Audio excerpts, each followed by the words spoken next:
Hello, Dr. Spence. A very good evening to all of you. Hope you guys doing absolutely fine. This is Vishnu Singh. Welcome to all in Admission Media.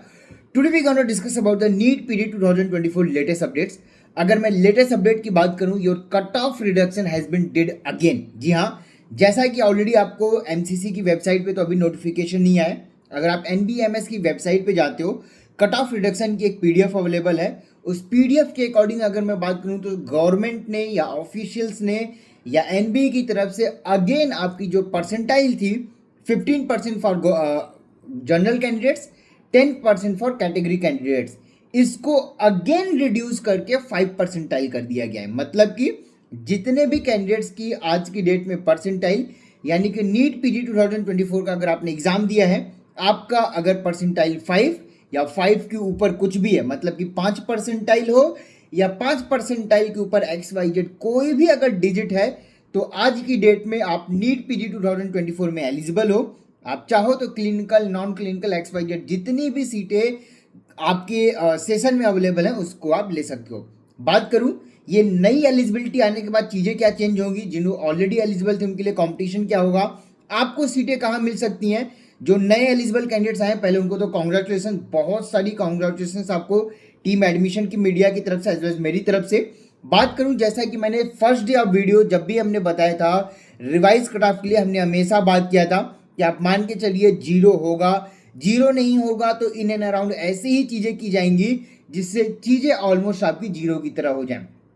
अगर 5 percentile पे आप rank check करोगे तो आज की date में आज almost आपके 2,05,000 2,06,000 तक कैंडिडेट्स एलिजिबल हो गए हैं. कट ऑफ रैंक हो सकता है मेरा गलत हो क्योंकि मैंने अभी चेक नहीं किया है, बट आप मान के चलिए 2 lakh plus candidates already eligible हो गए हैं इस नोटिफिकेशन के बाद. इससे दो चीज़ें क्लियर हो रही हैं. पहला, एक राउंड ऑफ काउंसलिंग और की जाएगी, मतलब कि ऑल इंडिया के लिए एज वेल सारे स्टेट्स के special stay vacancy round conduct करी जाएगी after completion of the stay vacancy round.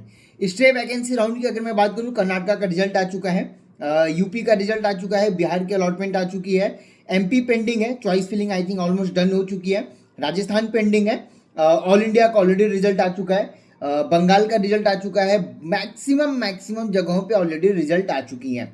In result के बाद जो सीटें आपकी ज्वाइनिंग होगी, इन ज्वाइनिंग के बाद जो सीटें बचेंगी वही आपके लिए अवेलेबल होने वाला है.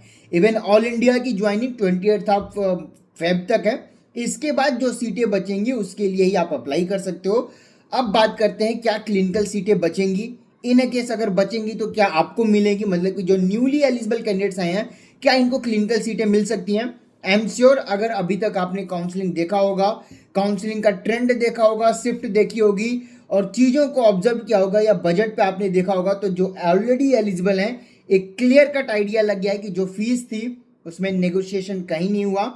एडिशनल चीज़ों की डिमांड जरूर की गई है, एडिशनल चीज़ें आपने जरूर अलग अलग जगहों पे पेमेंट करके अपनी ज्वाइनिंग की है, बट फीस की जो डिस्काउंट की बात की जा रही थी या जो 2 करोड़ 2.5 करोड़ में आपको रेडियो डर्मा दिलाने निकले थे, उनकी एक्चुअल ग्राउंड रियलिटी आपको पता चल चुकी होगी कि कहीं पे भी किसी भी स्टेट के अंदर किसी भी मेडिकल कॉलेज के अंदर 2 से 2.5 करोड़ में ना ही रेडियो मिला ना ही डर्मा मिला. इवन बात करूं तो सर्जरी या ऑर्थो तक भी कहीं कहीं पे मुश्किल हो गया है 2 और 2.5 में अलॉटमेंट के बाद ज्वाइनिंग करना. थोड़ा डाउटफुल लगेगा, चीज़ें क्रॉस वेरीफाई करिए, अपने सीनियर से, अपने जूनियर से, अपने कलीग से बात करिए, अपने फैमिली फ्रेंड से बात करिए, आपको आइडिया लगेगा. जिन्होंने सीटें ली हुई हैं, जिन्होंने ज्वाइनिंग की हुई है, उनसे बात करिए, आपको आइडिया लगेगा कि मैं क्यों बोल रहा हूँ. अगर अब मैं बात करूँ आपके लिए ऑप्शंस क्या बचते हैं. अगर आपको क्लिनिकल सीटें चाहिए तो बजट भूल जाओ. अगर आप एनी बजट के लिए रेडी हो, एनी बजट मतलब बजट की कोई लिमिट नहीं है, सिर्फ क्लिनिकल सीटें चाहिए, अगर ऐसा कंडीशन है कॉन्टेक्ट करिए. 110% आपको radio derma medicine gynae paedia ortho surgery anaesthesia ophthal pathology PSM community medicine, मतलब जितनी भी ब्रांचेज होती हैं, एनाटॉमी फिजियोलॉजी फार्माकोलॉजी एफएमटी, जितनी भी ब्रांचेज अवेलेबल हैं, माइक्रो हो गया, जो भी आपको चाहिए आपको करके दे सकते हैं. बट क्लिनिकल चाहिए तो पहला आपको बजट का ऑप्शन भूलना पड़ेगा. You have to ready for any budget. Second, state का प्रेफरेंस है, बजट लिमिटेड है, ड्रॉप के लिए जाओ. अपने एक ऑलमोस्ट 2 से 3 वीक इन चीज़ों में वेस्ट मत करिए क्योंकि कुछ नहीं मिलेगा. नो मैटर कितने अच्छे ऑफर दिए जाएं, नो मैटर कितने अच्छे ऑप्शंस दिए जाएं, कॉलेजेस के नाम दिए जाएं, पेमेंट किए जाएं, सीट नहीं मिलेगी, क्योंकि आज के डेट की अगर मैं बात करूं तो 20% के बिलो किसी को भी कोई भी क्लिनिकल सीटें नहीं मिली है, whether in the NRI whether in the management. आप वेरीफाई कर सकते हो, रिजल्ट हर जगह की अवेलेबल है, चेक कर सकते हो। उल्टा राउंड 3 से राउंड 4 में निगेटिव शिफ्टिंग ज्यादा हुई है, क्योंकि डिमांड इस लेवल पे है। अगर आप नए एलिजिबल हो के आ रहे हो, 5% के ऊपर आ रहे हो, अगर आपको लग रहा है 2-2.5 में आपको कोई क्लिनिकल मिल जाएगा, बात मानो नहीं मिलेगी, प्रिपरेशन स्टार्ट कर लो। अगर आपके पास बजट की कोई प्रॉब्लम नहीं है, बजट आप इन्हीं बजट के लिए रेडी हो, आपको सीट करके दे सकते हैं, but with the condition you have to ready to travel pan India. सिर्फ नॉर्थ जाना है, सिर्फ साउथ जाना है, सिर्फ नॉर्थ जाना है या सिर्फ साउथ जाना है, सिर्फ कर्नाटका जाना है, सिर्फ बंगाल जाना है, सिर्फ राजस्थान जाना है, कोई ऑप्शन नहीं है। पढ़ाई करते रहिए, अगले एग्जाम में बात करेंगे। बट अगर आप ऑप्शन ओपन कर रहे हो, पैन इंडिया का ऑप्शन लेके चल रहे हो, बजट इंक्रीज करने के लिए रेडी हो, क्लिनिकल सीटें भी करके दे सकते हैं। अदरवाइज अगर आप पैथोलॉजी, पीएसएम या पैरा क्लिनिकल या नॉन क्लिनिकल सीटें देख रहे हो, तो लोअर बजट में भी आपको सीटें मिल सकती हैं। लोअर बजट आप ऐसा मत समझना कि 5-10 लाख रुपए में चीजें हो जाएंगी, ऐसा पॉसिबल नहीं है। थोड़ा मीडियम जो अभी तक बजट चल रहा था उससे ऊपर ही लगने वाला है, बट फिर भी आपको पैथोलॉजी, पीएसएम और ये जो नॉन क्लिनिकल ब्रांचेस हैं, ये अच्छी कॉलेजेस में, प्रीमियम कॉलेजेस में सस्ते बजट में आपको करके दे सकते हैं। अगर ये ब्रांचेस आप देख रहे हो तो कैसे मिलेगी, कहाँ मिलेगी, कैसे प्रोसीड करना चाहिए, काउंसलिंग को कैसे प्रोसीड करना चाहिए, इन तमाम चीज़ों के लिए आप हमारे प्रीमियम सब्सक्रिप्शन को यूज़ कर सकते हो। स्लॉट्स हमने अगेन ओपन कर दिए हैं, but only 30 slots we are opening, क्योंकि इससे ज़्यादा हमें पता है कि चीज़ें पॉसिबल नहीं होंगी। चाहे कोई सा भी ब्रांच आप उठा के चेक कर लो, पैन इंडिया कहीं पे भी 30 से ज़्यादा कुछ भी नहीं पॉसिबल होगा।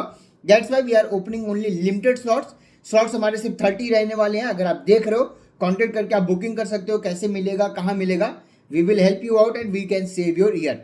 अगर आपको क्लिनिकल चाहिए तो एक ऑप्शन आप ये कर सकते हो कि इस बार नॉन क्लिनिकल या पैरा क्लिनिकल लेके सेटल डाउन करिए, प्रिपरेशन करते रहिए। अगले ईयर में या अगले सेशन में अच्छे रैंक आ जाते हैं तो क्लिनिकल भी किया जा सकता है, क्लिनिकल भी कर सकते हैं। बट इस सेशन में अगर आपको क्लिनिकल चाहिए, ready with any budget, ready to travel pan India and ready to take any clinical branches, उसमें भी ऐसा नहीं है कि रेडियो के लिए अगर आप मैक्सिमम बजट लेके आ गए तो कुछ हो जाएगा। इसके भी चांसेस आज की डेट में नहीं ही देख रहे हैं, क्योंकि सीटें बहुत ज़्यादा बचने वाली नहीं है, at least in the clinical branches. इसलिए मैं बोल रहा हूँ, ये चीज़ें ऑन कैमरा बोल रहा हूँ।